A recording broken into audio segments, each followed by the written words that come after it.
और उन्होंने राज्यसभा में इस्तीफा देने के लिए जब कहा तो वाकई हंगामा हो गया। लेकिन उधर सियासत की लड़ाई में कई सीमाएं होनी चाहिए। सीमा शब्दों की, मर्यादा की तो कम से कम रखी जानी चाहिए, क्योंकि अमर्यादित राजनीति हमेशा लोगों के जहन में नकारात्मक रूप से घर कर जाती है। नमस्कार, मैं हूं दिनेश गौतम। हमारे खास शो अड़ी में आप सभी का स्वागत है। एक तरफ बंगाल में चुनाव है, लिहाजा बीजेपी और टीएमसी में तनाव है। दूसरी तरफ चीनी सैनिकों की वापसी पर भारतीय जनता पार्टी और कांग्रेस आमने सामने है। चुनाव को लेकर ममता की पार्टी में भूचाल मचा है। एक एक करके उनके तमाम साथी बिछड़ते जा रहे हैं। दूसरी तरफ चीनी सैनिकों की वापसी पर राहुल गांधी मोदी को कायर और डरपोक बता रहे हैं। आज की अड़ी में हम पूछेंगे कि क्या भारतवर्ष के दम के आगे अगर चीन बेदम हुआ है तो क्या विपक्ष को यह रास नहीं आ रहा? आखिर राहुल के विरोध के पीछे का कारण क्या है? वहीं यह भी जानने की कोशिश करेंगे कि क्या बंगाल में मोदी और शाह के एक तरीके से सेंट्रल फॉरवर्ड के तौर पर खेलने पर ममता गोलकीपर या फुल बैक बनकर डिफेंसिव खेलेंगी, या फिर एग्रेसिव मोड पर आकर वो भी गोल करना चाहेंगी। लेकिन उससे पहले ये बड़ी खबर देखिए। बंगाल में हिंसा की वजह से टीएमसी को झटका। राज्यसभा सांसद दिनेश त्रिवेदी ने दिया इस्तीफा। बोले, बंगाल में हिंसा नहीं रोक पाने का अफसोस, घुटन हो रही थी मुझे, इसलिए अंतरात्मा की आवाज सुनी। दिनेश त्रिवेदी के भारतीय जनता पार्टी में जाने की अटकलें तेज हो गई हैं। मुझसे ये देखा नहीं जा रहा कि हम करें तो क्या सीमित है। एक पार्टी में है तो पार्टी की डिसिप्लिन है, और I am grateful to my party that they have set me here. मगर मुझे अब थोड़ी घुटन महसूस होती कि हम कुछ कर नहीं पा रहे, उधर अत्याचार। तो मेरी आत्मा की आवाज आज ये कह रही है कि यहां बैठे बैठे यदि आप चुपचाप रहो और कुछ नहीं कह सकते हो, उससे अच्छा है कि यहां से आप त्याग पत्र दो और जाके बंगाल की भूमि में इसके लिए ड्यू प्रोसेस है। माननीय चेयरमैन साहब को कहता हूं, मैं आज यहां से इस्तीफा दे रहा हूं और देश के लिए, बंगाल के लिए हमेशा हमेशा जिस प्रकार लिए भी एक ड्यू प्रोसेस है। माननीय चेयरमैन साहब को आप लिखित दें।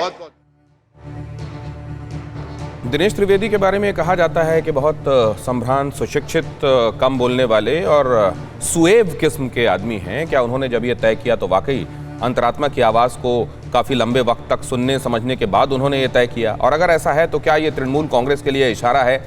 सबसे पहले मैं अपने मेहमान जितेंद्र तिवारी के पास चलूंगा। बाकी मेहमान आपको दिखाई दे रहे हैं। जैसे ही उनके पास जाऊंगा आपका तारुफ भी कराऊंगा।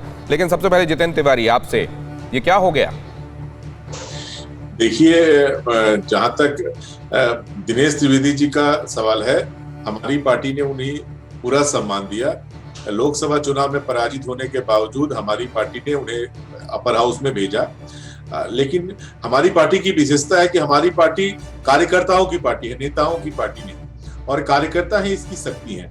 कार्यकर्ता जब तक दीदी के साथ हैं तब तक कौन नेता राजनीति छोड़कर जाता है, कौन हमारे साथ रहता है, इससे इस पार्टी को कोई बहुत ज्यादा फर्क नहीं पड़ता। दिनेश त्रिवेदी जी का मन में क्या पता थी, ये यदि हमारी नेत्री से बात करते, पार्टी के फोरम में कहते तो ये अच्छा लगता। लेकिन उन्होंने कहा कि अब मैं छोड़कर जाना चाह रहा हूँ, क्योंकि बंगाल में हिंसा की बात उन्होंने कही। लेकिन जब किसान आंदोलन में नवनीत सिंह की हत्या कर दी गई 26 जनवरी के दिन, उस दिन जितेंद्र तिवारी जी, मैं तो कई बार सोचता हूँ टर्न कोड डिबेट्स जो होती है ना, वो बहुत अच्छे से बच्चे कई बार ये देखकर सीख सकते हैं। मुझे याद है जब आपने एक तरीके से बागी तेवर अख्तियार कर लिए थे और ये लगा था कि आप बस निकलने ही वाले हैं, तो आपने वो तमाम वजहें गिनाई थी कि किस तरह आप सेवा नहीं कर पा रहे हैं, किस तरह आपकी सुनी नहीं जा रही है, किस तरह से आपको वहाँ पर तरजीह नहीं मिल रही है। आपने भी शायद अंतरात्मा की आवाज़ सुनी तो, लेकिन पूरी नहीं सुनी। देखिए, मैंने जो कुछ भी कहा था पार्टी के फोरम में कहा था। ये सच बात है कि पार्टी के फोरम में जो बात होनी चाहिए वो किसी कारण से बाहर लीक हो गया। लेकिन मैंने आज तक कभी ये शब्द नहीं कहा कि ममता बनर्जी का साथ मैं छोड़ दूंगा या ममता बनर्जी के साथ मैं नहीं रहूंगा, उनकी लड़ाई में उनका साथ नहीं दूंगा। ये मैंने आज तक कभी नहीं कहा। और नवनीत सिंह जी की जब हत्या हुई उस समय यदि ये अपने अंतरात्मा की आवाज सुनते तो अच्छा होता। नहीं, लेकिन एक बात आपने भी महसूस की जितेंद्र जी, बेशक आप पार्टी फोरम में कहना चाहते थे, लेकिन असहज थे आप। किसी एक जगह जाकर आपने फैसला ले लिया कि मुझे रहना है और इन्हीं के साथ रहना है, यही मेरी नेत्री हैं। लेकिन आप ये मानेंगे कि असहजता आपने भी महसूस की। अब मैं जाता हूं जरा इसको लेकर सैयद जफर इस्लाम साहब के पास। आता हूं। आता हूं आपके पास जितेंद्र जी। सैयद जफर इस्लाम भारतीय जनता पार्टी की तरफ से हमारे साथ जुड़े हुए हैं। बाकियों से भी आपका परिचय करा दूं। अखिलेश प्रताप सिंह मुस्कुराते हुए नजर आ रहे हैं आपको, उनके पास भी मैं चलूंगा। इसके अलावा आपको नजर आ रहे हैं सुनीत चोपड़ा, लेफ्ट की तरफ से अपनी बात रखेंगे। गीता जी आपको नजर आ रही हैं, राजनीतिक विश्लेषक, उनसे भी बातचीत करेंगे। लेकिन सैयद जफर इस्लाम, जो भी चल रहा है उसकी मंजिल फिलहाल आप हैं। देखिए, ये तो मुझे मालूम नहीं कि उनका क्या इरादा है। उन्होंने जो कहा वो सदन में कहा, और कहा कि वो बिल्कुल उनके अंदर आत्मा से जो है आवाज़ आ रही कि उनको अब नहीं रहना चाहिए, वो कुछ कर नहीं पा रहे हैं। ऐसे में ये उनका अपना अंदर आत्मा की आवाज़ सुना। लेकिन मैं एक बात कहना चाहता हूँ। देखिए, स्वर्गीय दीनदयाल जी ने कहा था एक बात, उस बात को यहाँ दोहरा रहा हूँ। और शायद उन्होंने कहा था कि आप जब कह रहे हैं कि कहाँ आ रहे हैं, अटकलें लगा रहे हैं, मैं ऐसा कहना चाहता हूँ कि देखिए, ये सब देश के वासी हैं, सब अपने हैं, और उसमें ये नहीं तो सब अपने हैं। लेकिन एक है क्या कुछ आज नहीं, क्या आप लोगों ने अब कांग्रेस मुक्त की जगह विपक्ष मुक्त तय कर लिया है क्या? नहीं, मैं तो ऐसा कह रहा हूँ कि देखिए, कुछ अपने हैं जो आज हैं, कुछ कल अपने हो जाएंगे। मैं इतना ही कह रहा हूँ। तो जिनको अपने मेरे पार्टी का दरवाजा, आपका इशारा ये तो नहीं है जो चाहे अर्जुन सिंह जी या कैलाश विजय वर्गीय कहते रहते हैं कि लिस्ट बहुत लंबी है, कल कुछ और अपने हो जाएंगे, वो इशारा तो नहीं कह रहे। अभी इस टीवी चैनल पे अखिलेश भाई भी हैं, जितेंद्र तिवारी जी भी हैं, वो सब अपने ही हैं। लेकिन आज हमारे परिवार में नहीं, कल हो सकता है परिवार में भी हो। तो मैंने कहा न्योता आपको भी मिल गया अखिलेश जी। स्वर्गीय अब जफर साहब आपने दे ही दिया है, न्योता तो देख लें अखिलेश जी क्या कहते हैं। और जो नहीं आज अपने हो, कल अपने हो जाएंगे। ठीक है अखिलेश जी। बट अखिलेश जी मुस्कुरा रहे हैं जी। जैसे जफर भाई कभी कांग्रेस में थे और आज बीजेपी में हैं, न्योता इनको मिल गया। मैं तो कभी नहीं था भाई। आप एक भाई दिखा दी कि मैं तो आपके पार्टी को ज्वाइन किया। आपके मेरे पार्टी ऑफिसेज में आपसे मेरी भेंटें हो चुकी हैं, नहीं हुई हो तो बताइए। अब आप नहीं, मेरे आपसे जरूर मीटिंग हुई, लेकिन मैंने कहीं पार्टी ज्वाइन नहीं किया। मैंने कुछ हफ्ते बिल्कुल कहा। मैं तो कह रहा, मैं झूठ क्यों बोलूं? मैं तो लिखा है, राइटिंग में लिखा है। ये तो मेरे न्यूज़पेपर में लिखा है भाईजान। मैं कह रहा हूँ कि रखना जरूरी है लोगों के साथ जुड़ने के लिए। अब जफर भाई आपने न्योता दे दिया। अब जरा अखिलेश जी पूरे तौर पर क्या कह रहे हैं वो सुन ले, फिर आपके पास आते हैं। हाथ पकड़, फिर आप लोगों की 1-to-1 बात भी करा दूंगा मैं। अभी एक एक करके बात कर लेते हैं। मैं जो हूँ किसी के यहाँ पे व्यक्तिगत व्यू रखने नहीं आया हूँ। आपको कोई और सवाल करना हो तो आप कर सकते हैं, क्योंकि कल कहाँ कोई है, कल यहाँ कोई है। बीजेपी तो एक ऐसी वॉशिंग मशीन है कि जिसमें जाते ही सारे पाप और दाग धुल जाते हैं, क्योंकि उसके पास CBI। तो मुझको रिफ्रेश करने दीजिए। अगर आप इस तरीके से चाहते हैं अखिलेश जी, तो मैं सवाल रिफ्रेश कर लेता हूं। आप मंजिल क्यों नहीं बन रहे हैं आने वालों की? किसके? कांग्रेस का दामन क्यों नहीं थाम रहे हैं लोग? कौन नहीं थाम रहा है? जो भी छोड़ रहे हैं ये पार्टी। देखिए इतने लोग, मुबारक हो जितने लोग बीजेपी में शामिल हुए थे पिछले कुछ सालों में बंगाल के, वो दाग सब आके यहाँ से धुल गए, क्योंकि इनके पास CBI ED इनकम टैक्स नामक एक वॉशिंग पाउडर है, और इनके पास बीजेपी नामक एक ऐसी वॉशिंग मशीन है जो दाग धुल देती है। और आज तो त्रिवेदी जी का जमीर जगह भी है, बीजेपी में तो किसी का जग ही नहीं पाता, क्या करेगा? अडवाणी जी, जोशी, राजनाथ सिंह जी कभी जगह था, फिर बाद में वो शांत कर दिए गए। देखिए, बात दरअसल में ये है कि बीजेपी को सत्ता चाहिए, एनी हाउ चाहिए। दो ही तरह से सत्ता मिलती है। चाणक्य ने भी कहा, शास्त्रों में लिखा है कि माननीय सभासद महोदय, मेरी ये नीति और रीति है, आपको स्वीकार हो मेरी पॉलिसी तो आप मुझे चुन लें। दूसरा होता है कि आपकी जो नीति रीति है, जो कुछ है, हम मानने को तैयार हैं, आप हमें चुन लें। तो एक मॉरल ग्राउंड के आधार पे बीजेपी नहीं सत्ता लेती है। वो नहीं, आप चुनाव जिताएंगे, पब्लिक जिताएगी, तो राजभवन उसके पास है। राजभवन के अलावा उसके पास धन दल बल है, उसके पास विधायक लूटने की ताकत है, केंद्र की सरकार है। पिछले 5 साल में आपने उत्तराखंड से शुरू करिए, उत्तराखंड, अखिलेश जी, ये बात आप ठीक कह रहे हैं। आपने उदाहरण भी दिया, लेकिन दिनेश त्रिवेदी के प्रसंग पर अगर आप बात कर रहे हैं तो दिनेश त्रिवेदी उस तरह के लोगों में लगते नहीं, और दूसरा ये भी नहीं लगता कि उनको CBI ED के डंडे पर कोई ला सकता है। सहमत हैं आप? मैंने दिनेश त्रिवेदी जी का बारे में बात ही नहीं किया। आपने बीजेपी का जिक्र करके पूछा कि आपके यहाँ क्यों नहीं लोग जा रहे हैं, उस पर मैं बात कर रहा हूँ, उसका जवाब मैं दे रहा हूँ। आपने दिनेश त्रिवेदी का तो अभी ताजा उदाहरण तो दिनेश त्रिवेदी हैं। दिनेश त्रिवेदी भी अगर निकल रहे हैं और बीजेपी, चलिए आपके पास आता हूं, ठीक है जायज माना।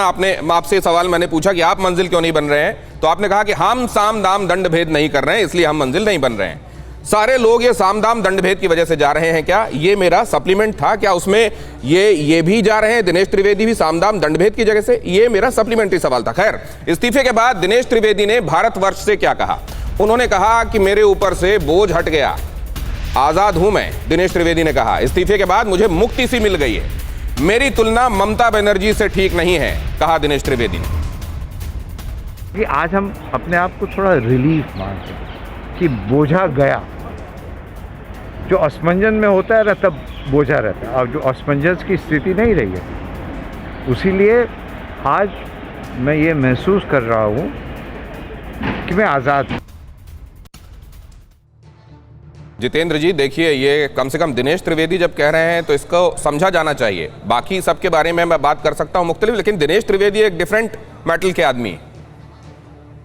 देखिए, उनकी व्यक्तिगत महत्वाकांक्षाएं क्या हैं, और उन महत्वाकांक्षाओं को उनको लगा होगा कि शायद इस पार्टी में रहकर अपनी व्यक्तिगत महत्वाकांक्षाओं को पूरा नहीं किया जा सकता। मुमकिन है, आप जो कह रहे हैं वो मुमकिन है, लेकिन एक बात मुझे समझाइए, एक बात जितेंद्र जी, कि जिन्होंने तब मंत्री पद छोड़ा हो क्योंकि ममता नाराज हो गई थी, कोई नाराज नहीं था, रेलवे की यूनियन ही नाराज नहीं थी, प्रधानमंत्री तारीफ कर रहे थे, रेल बजट के बाद किराया बढ़ा, ममता नाराज हुई, उन्होंने इस्तीफा दे दिया।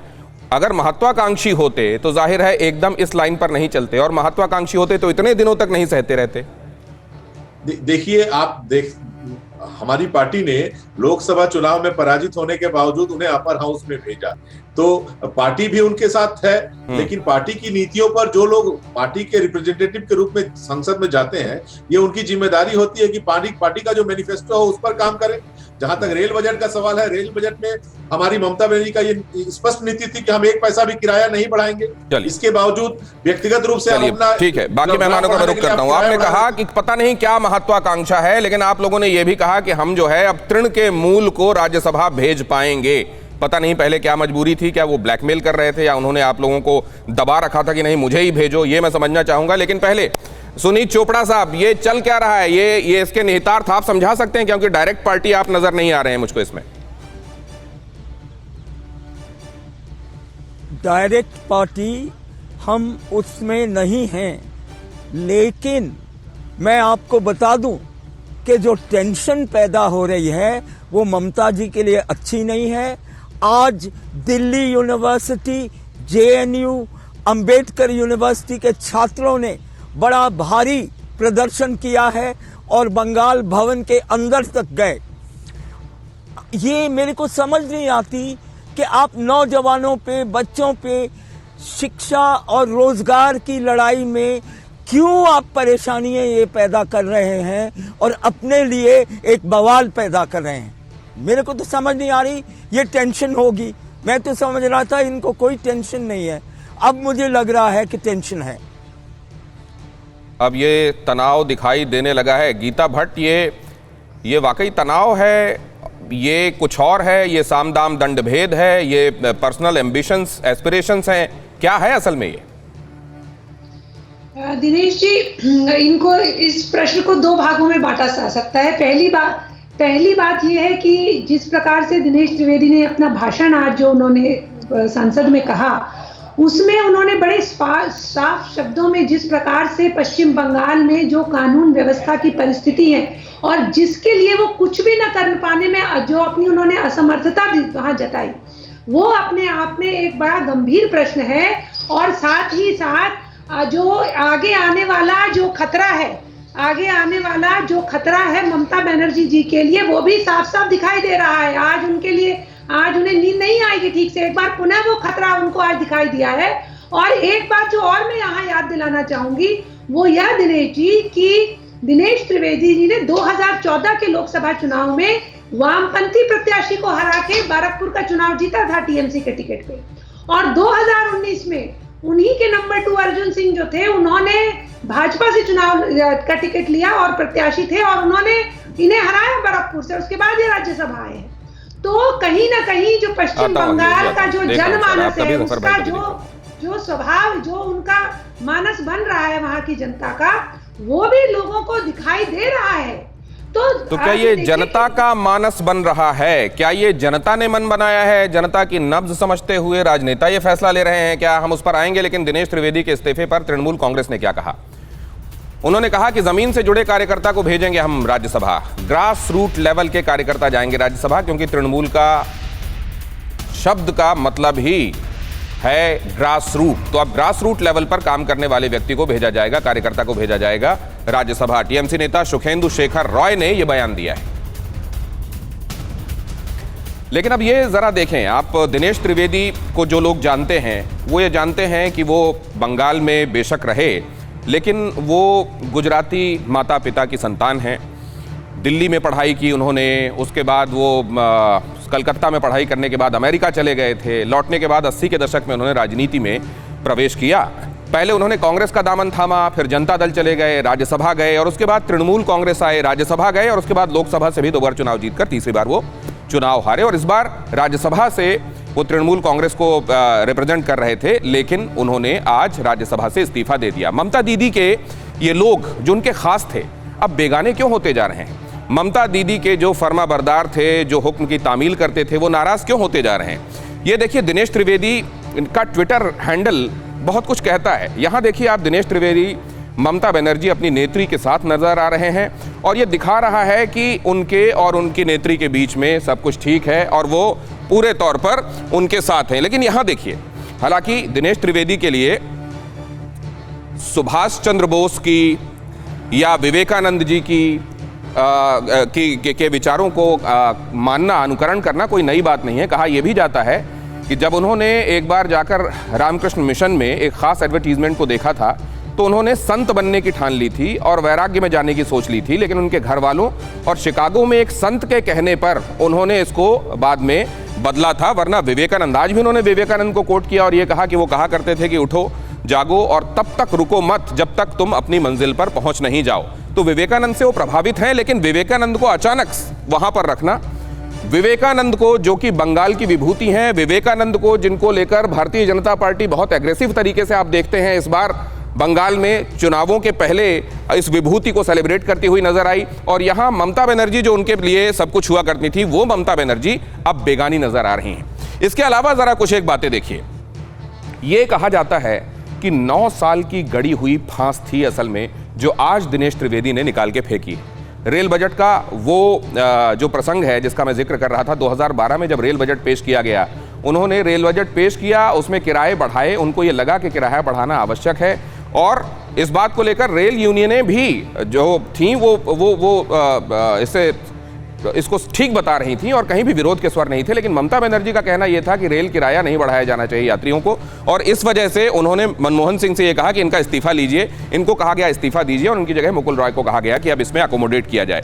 तो 2012 में ममता के एक फोन पर जिन्होंने दे दिया था इस्तीफा, रेल बजट पेश करने के बाद नाराजगी की खबर लगी और यात्री किराए में बढ़ोतरी की वजह से जब ममता बनर्जी नाराज हुई तो उन्होंने एक बार में इस्तीफा दिया। वो जो इतना मानते थे ममता बनर्जी को और सार्वजनिक रूप से आकर कभी कोई बहुत बयानबाजी वो नहीं करते, आज उन्होंने अंतरात्मा की बात का हवाला क्यों दे दिया? क्यों उनके इतने अपने अब उनसे बेगाने होते जा रहे हैं? ये बड़ा सवाल है। केवल दिनेश त्रिवेदी होते तो भी शायद ये समझ में आता कि दिनेश त्रिवेदी ही किसी वजह से फैसला ले लिया गया होगा। बाढ़ सी आई हुई है, एमएलएज, एमपीज, मिनिस्टर्स, और कहा यह जा रहा है कि अगले हफ्ते भर में आप ये देखेंगे कि 4 और एमपीज छोड़ देंगे टीएमसी, और कई एमएलएज भी लाइन में लगे हुए हैं। ये बातें क्यों कही जा रही हैं? क्या इनमें सब्सटेंस है? भांप लिया गया है? क्योंकि बैरकपुर से अर्जुन सिंह जो सांसद हैं वो ये कह रहे हैं मेरे पास लिस्ट है, दिनेश त्रिवेदी का नाम पहले ही उसमें था। आज मेरी बात हुई उनसे और उन्होंने कहा लिस्ट में नाम था पहले, और कई और हैं, आप हफ्ते भर के अंदर देखिएगा। ये इसके लिए क्या तैयार है तृणमूल कांग्रेस? और क्या इसी तरीके से डिफेंड किया जाता रहेगा कि एक लोटा पानी समुद्र से जाने से कोई फर्क नहीं पड़ता, अब ग्रास रूट लेवल वाले को ऊपर पहुंचा दिया जाएगा? क्या सच्चाई देखने से इनकार कर रही है तृणमूल कांग्रेस? जितेंद्र तिवारी, देखिए, पार्टियों को बदलने का सिलसिला दिल्ली चुनाव के पहले हम देख चुके हैं। हमने देखा दिल्ली चुनाव में कि आम आदमी पार्टी के कितने विधायक भारतीय जनता पार्टी में शामिल हुए थे। बाद में चुनाव के बाद उनका क्या हश्र हुआ ये भी हम लोगों ने देखा, और भारतीय जनता पार्टी का क्या हश्र हुआ ये भी हमने देखा। बंगाल में भी चाहे फुसलाकर, चाहे बहलाकर, चाहे डर दिखाकर, चाहे भय का आतंक करके, या लोगों की महत्वाकांक्षा को पूरा करने का आश्वासन देके, चाहे जितने भी लोगों को अपने पाले में लाने का प्रयास किया जाए, चुनाव के बाद जो परिणाम होंगे वो देखकर भारतीय जनता पार्टी के लोगों को दंगे रह जाएंगे। और एक और बात मैं कहना चाहता हूं कि इससे भारतीय जनता पार्टी की दयनीय स्थिति का भी पता चलता है, क्योंकि उनके पास विधायक होने के लिए कोई व्यक्ति नहीं है, मंत्री बनने लायक कोई व्यक्ति नहीं है, मुख्यमंत्री का कोई उम्मीदवार नहीं है। आज तक जिनके बल पर वो भारतीय जनता पार्टी का संगठन करते आए, उनको वो चुनावी प्रत्याशी बनाने की अवस्था। दिल्ली का उदाहरण और इसको देते हुए आप बोरोड पॉलिटिक्स कर रहे हैं क्योंकि आपके पास खुद के पास कमी है।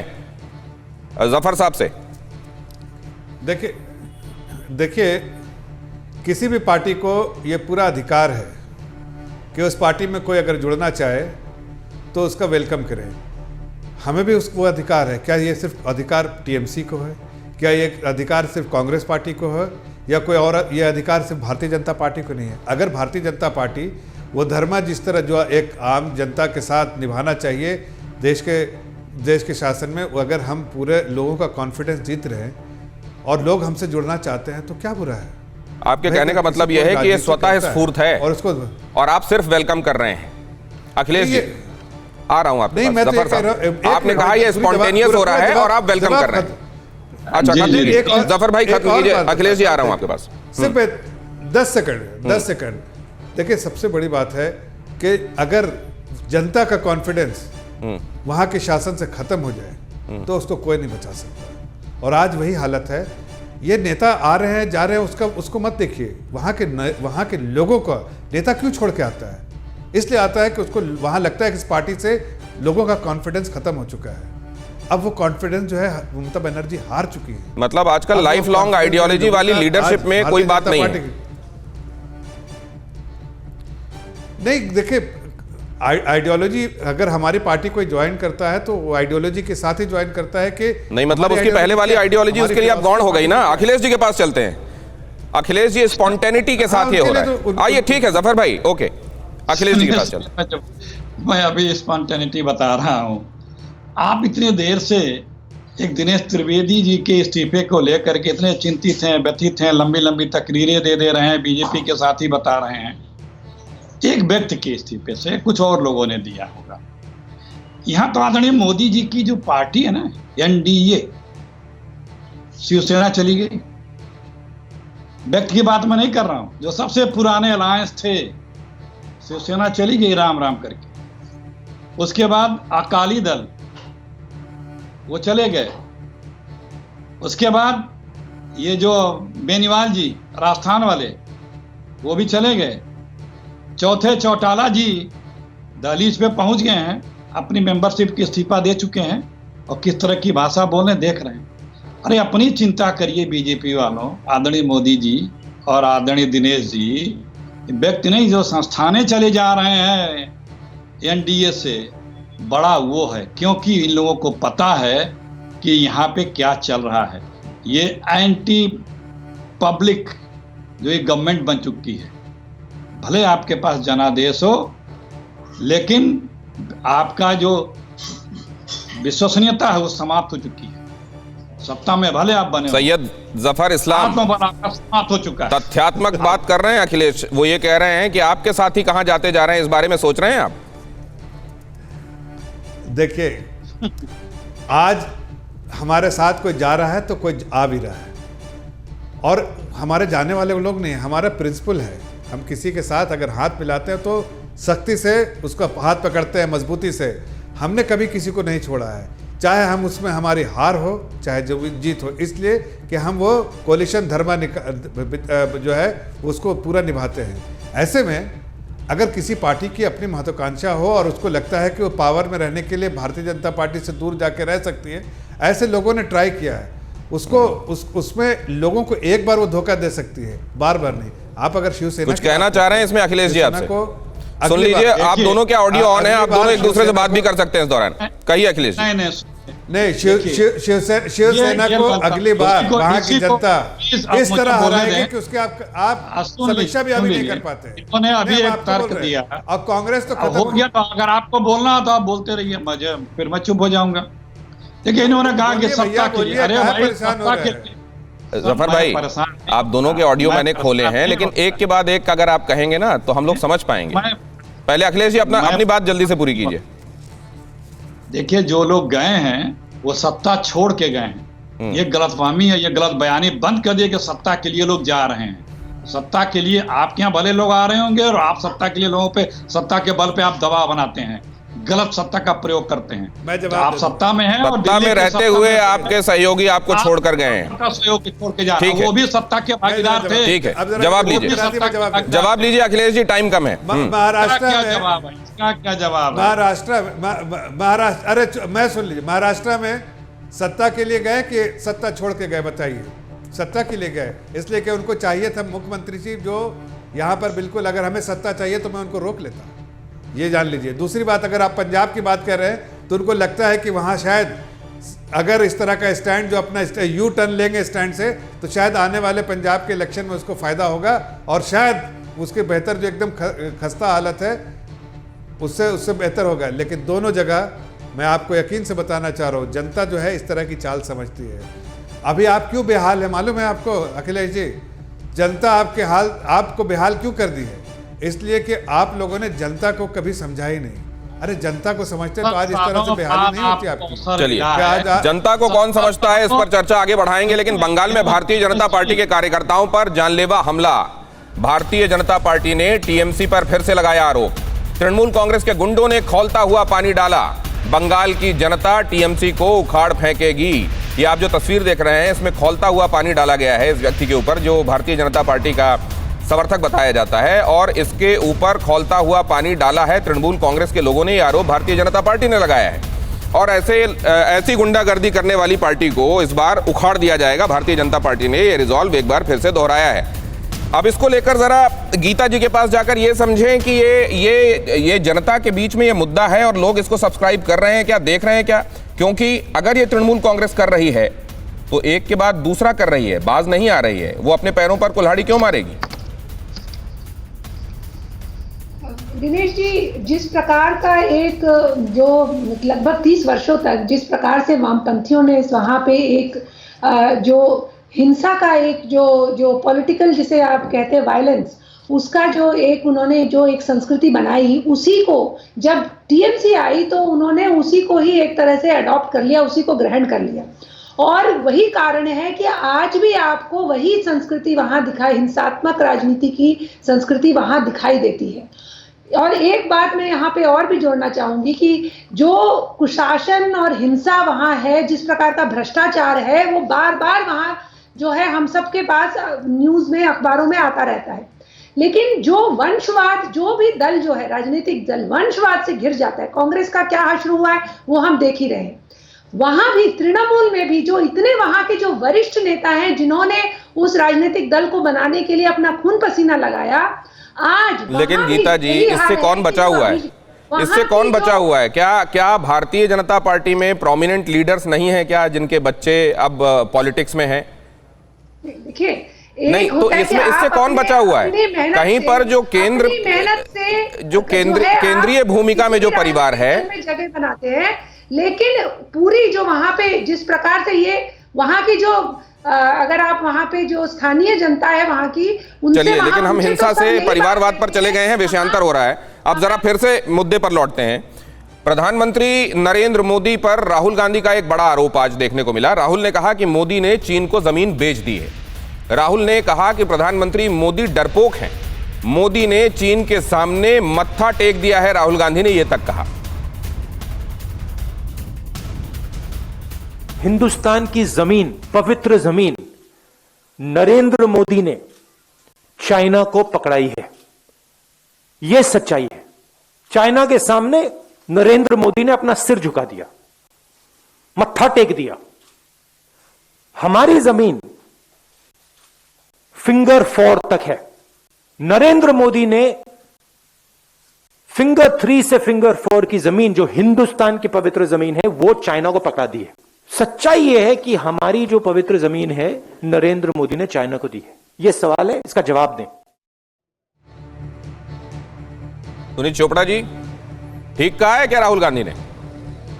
जी, पहले तो ये कि उन्होंने आधी बात तो कही है, ये बिल्कुल सही है जो उन्होंने बताया है फिंगर 3 और 4 का, लेकिन सवाल है ये एक जगह हुआ है। अभी तो पूरे बॉर्डर को जब देखेंगे तो पूरी कहानी सामने आएगी। ये दुख की बात है कि हमारे देश के जो रक्षा मंत्री हैं उन्होंने इस समय, जब किसानों का मामला हल करना था, जब बजट में बेहतरीन नए मुद्दे लाने थे, उस वक्त उन्होंने चीन का सवाल क्यों उठाया है? तो आप ये कह रहे हैं कि ठीक कहा गया है लेकिन अधूरा कहा गया है, बाकी जगहों का क्या होगा? और ये डाइवर्जेंट टैक्टिक है। जरा अब मैं अखिलेश जी की भी इस पे प्रतिक्रिया ले लूं। अखिलेश जी, ठीक कहा गया है, सही शब्द हैं, सही चुनाव है, विदेश नीति के मामले में सार्वजनिक रूप से ठीक बात कही गई है? क्यों नहीं? जब हमारी संप्रभुता अखंडता की बात आएगी तो क्या आवाज न उठाई जाए? मोदी जी अभी तक, जब से चीन का एग्रेशन हुआ है, मोदी जी ने चीन का नाम तक नहीं लिया है और दिन रात माला जपते थे चीन का, और चीन का नाम तक नहीं लेते हैं। और कल से हमने देखा है आदरणीय मोदी जी, आदरणीय गोदी जी, जो लोग कहते थे कि चीन घुसा नहीं है, अब वो बता रहे हैं कि चीन वापस जा रहा है। भाई जब घुसा नहीं तो वापस कैसे जा रहा है? मिनिस्ट्रीज ने, डिफेंस मिनिस्ट्री ने अपने वेबसाइट पे बताया था, चाइना में इंडिया के एम्बेसडर ने बताया था, तमाम, उसमें कोई छुपी हुई बात नहीं है। हम पेट्रोलिंग 8 तक करते थे, 4 तक मेरा कब्जा था, अब 3 पे आ गए। भारत सरकार ने कब्जा किया हुआ था, भारत सरकार का कब्जा था हमारा कैलाश हिल्स के ऊपर भी, उससे भी पीछे हम आ रहे हैं। आप बोलते थे, कांग्रेस सरकार की मांग थी, और आप भी बोलते थे, पार्लियामेंट में भी, सरकार बाहर भी बोलती थी कि स्टेटस को एंटी जब तक मेंटेन नहीं होगा और पूरे बॉर्डर पे बात होगी। तो इन सब चीजों का जवाब कौन देगा? कौन बताएगा कि भैया किसान मुद्दे से ध्यान भटकाने के लिए किया गया है सैयद जफर इस्लाम? किसान ध्यान भटकाने के चीन को हम अखिलेश जी, जफर जी के पास जा चुका हूं, मैं आता हूं, आपकी बात नटशेल में उनके पास लेके जा रहा हूं। देखिए, इनका कांग्रेस का काम क्या है? किसानों को बदगुमान करना, तो कहना था कि जवानों का अपमान करना, चीन को और नहीं सैयद जफर इस्लाम, वो ये 2 बातें हैं। देखिए, 2 बातें, उन पे आपके जवाब दे दीजिए। एक तो ये कि जहां तक हम थे और जो म्यूचुअल पेट्रोलिंग की जगह थी, क्या हमने जहां तक हम थे उससे पीछे आना कबूल कर लिया है क्या? और वो म्यूचुअल पेट्रोलिंग की जगह जो है उसको वापस भेजकर हम कामयाबी बता रहे हैं क्या? और दूसरे ये कि बाकी जगहों पर जहां एग्रेशन दिखाई दे रहा था वहां का क्या हाल है? और क्या इस वक्त ये बात करना, एक छोटी उपलब्धि को बड़ा बताना, क्या इसलिए है क्योंकि किसानों का मुद्दा बड़ा हो गया? देखिए, सबसे पहली बात को आपको, अगर आपने स्टेटमेंट सुना होगा आदरणीय राजनाथ अखिलेश जी, जफर साहब से सवाल पूछ चुका हूं, प्लीज। में कहा कि 1 इंच भी हमने कुछ नहीं खोया है, जरा सा भी खोया नहीं, कुछ भी नहीं। जो जिनसे सवाल है उनके अलावा ऑडियो डाउन रखिए प्लीज। कि जिसका जो दोनों को डिसएंगेजमेंट देखिए क्या है। चाइना ने सोचा था कि अगर हिंदुस्तान को इस कठिन परिस्थिति में, जहां पर -40 डिग्री तक जा सकता है, वहां पर हिंदुस्तान को रखे, इसलिए कि चाइना इक्विप्ड था, उसको लगा हिंदुस्तान की जवान और जो हिंदुस्तान की सेना नहीं रह पाएगी। लेकिन हिंदुस्तान में एक ऐसी सरकार है जो मजबूत सरकार है, और वहाँ सेना को जिस तरह की भी ज़रूरत थी, अगर बजट भी देखा होगा तो हमने पिछले साल 22,000 करोड़ जो है एक्स्ट्रा जो है हमने इस पर खर्च किया। हमने जवानों की हर चीज़ें जो चाहिए थी वो उसको इक्विप किया ताकि वो डटे रहे और मजबूती से रहे। तो उसमें चाइना जो है उसको एहसास हो गया कि ये हिंदुस्तानी फौज कहीं नहीं जाने वाली है। तो डिसएंगेजमेंट करके क्या हुआ? डिसएंगेजमेंट करके नेगोशिएशन हमने किया, और इसके लिए पूरी बधाई के बाद हमारी सेना है उसका, जिसका अपमान करे। उनकी मजबूती की वजह से सरकार ने उनसे नेगोशिएट किया, और नेगोशिएशन दोनों तरफ से सैनिकों का अपमान कर रहे हैं आप अखिलेश जी ने अपने बेस में। अब जफर जी, अब उनसे सवाल है अखिलेश जी से, आपकी बात सुन ली सर। अखिलेश जी, बड़े पॉइंटेड बात राहुल गांधी ने पूछी, पॉइंटेड मैं भी पूछ रहा हूं। हम फिंगर पॉइंट 8 तक पेट्रोलिंग करते थे, फिंगर पॉइंट 4 तक हमारा कब्जा था, अब क्यों 3 तक ही कब्जा रहेगा? क्यों भाई? हम पॉइंटेड बात पूछ रहे हैं। हम कह रहे हैं कि कैलाश रेंज में हमारा कब्जा था, हम क्यों वहां से हट रहे हैं? हम कह रहे हैं कि डेप्सांग प्लेन्स में, गोंगरा हॉट स्प्रिंग में, पेंगोंग लेक्स में, ये सब हमारे कब्जे में थे, हम क्यों इनको छोड़ रहे हैं? पॉइंटेड सवाल है। चलिए पॉइंटेड सवाल, इसका और जवाब पॉइंटेड रखिए क्योंकि वक्त भी पॉइंटेड बचा है। अब जल्दी से जफर जी। देखिए गलवान वैली में आपको मालूम है कि हमने किस तरह से हमारे सेना ने जो है उनको फेस ऑफ हुआ और किस तरह से मजबूती से जवाब दिया वहां पर। लेकिन उसके जो बाद जो सिचुएशन थी, उन्होंने फिंगर 3 और 4 के बारे में कुछ कहा था जफर भाई। एक मिनट, अरे एक वही आ रहा है ना, उसी तरह से अब फिंगर 3 ये जो है, ये पूरा जो स्ट्रेच है उनका जो हमने जो डिसएंगेजमेंट में क्या है, वो जा रहे हैं अपने जो 8 के जो ईस्ट में जो है उनका बेस है, 3 के ईस्ट में हम फिंगर 4 तक थे, फिंगर 8 तक पेट्रोलिंग करते थे। एक मिनट सुनिए तो, हम फिंगर 3 पर क्यों आ गए? एक मिनट सुनिए तो आप भी। अरे भाई आपसे सवाल ही जवाब ही नहीं सुन रहे, पहले जवाब तो सुन लीजिए। मैं कह रहा हूं कि हम दोनों अपने बेस पे गए, पेट्रोलिंग ना वो कर सकते हैं ना हम कर सकते हैं थोड़े दिन तक। पूरा जब डिसएंगेजमेंट होगा, जैसे वो पेट्रोलिंग करते थे फिंगर 8 तक, हम फिंगर 8 तक पेट्रोलिंग उसी तरह से करेंगे। तो क्या हुआ, अपने बेस पे गए, बेस पे क्या भी बना है। सुनील चोपड़ा अभी बाद में जो इंफ्रास्ट्रक्चर पिछले साल की अप्रैल वाली स्थिति बहाल हो जाएगी, ये बात कही गई है। तो अभी बहुत टेक्निकलिटी में ना जाके थोड़ा टाइम देकर देखते हैं कहां कौन जा रहा है, और उसके बाद ये बात उठानी चाहिए, थोड़ा भरोसा करना चाहिए चुनी हुई सरकार पर। भरोसा तो होना चाहिए, देश की एकता का सवाल है, लेकिन इन्होंने भरोसे का टाइम नहीं दिया ना। रक्षा मंत्री आ गए, प्रधानमंत्री एक पतिव्रता की तरह चीन का नाम नहीं लेते हैं, तो हमें लगता है कि ये मामला इतना साधारण नहीं है, इतने पतिव्रता होने की जरूरत नहीं है। नहीं, अगर नाम नहीं लिया जा रहा है तो क्या वो टैक्टिकल डेलिबरेटली किया गया काम नहीं हो सकता? जरूरी है कि आप लोग चाह रहे हैं कि वो चीन मुंह से बोलें, और वो चीन बोलें तभी सब कुछ अच्छा होगा? मैं कह नहीं रहा, लेकिन दिख रहा है किसी को भी जिसकी थोड़ी सी भी अकल है उसको समझ आ जाएगी कि ये सिर्फ एक डाइवर्शन है। ठीक है, गीता भट्ट आप जरा बताइए, ये क्या वाकई इतना लिहाज किया जा रहा है, कितनी संकट की घड़ी में नाम तक नहीं लिया जा रहा है, और दूसरे जो कब्जे में था उससे पीछे आकर उसको उपलब्धि बताया जा रहा है? दिनेश जी देखिए, अब एक थोड़ा सा इसको इस तरह से भी समझने की आवश्यकता है कि अगर कोई नदी है या कोई तालाब है, उसका कुछ हिस्सा है जिसमें कि चीन भी आके कहता था कि ये इतना हमारा है, हम कहते थे ये इतना हमारा है, और अभी जो हमारे पास अभी जो जिस प्रकार से विदेश मंत्री ने सारी बातें सभी के समक्ष रखी हैं, और हम विजुअली देख रहे हैं, तथ्यों के रूप में देख रहे हैं किस प्रकार से दोनों देश के जो टैंक हैं वो पीछे जा रहे हैं, और इस समय एक समय है जब आज थोड़ा धैर्य रखने की आवश्यकता है और सरकार पर विश्वास रखने की, अपनी सेना पर विश्वास रखने की आवश्यकता है। तो बार-बार इसका जो राजनीतिक सरकार और सेना पर भरोसा रखने की आवश्यकता है, लेकिन विपक्ष क्या भरोसा रख पा रहा है, वो इन शब्दों से साफ है। बहुत धन्यवाद करूंगा आप सभी मेहमानों का मेरे साथ चर्चा में आज शामिल होने के लिए, और एक अहम खबर बताते हुए आज अड़ी में आपसे आज्ञा लूंगा। भारतीय जनता पार्टी अध्यक्ष नड्डा का राहुल पर पलटवार, कांग्रेस को सेना पर भरोसा ही नहीं। जेपी नड्डा ने कहा कांग्रेस ने सेना के हाथ बांध दिए थे, कहा जेपी नड्डा ने। 26/11 के बाद क्या हुआ देश जानता है।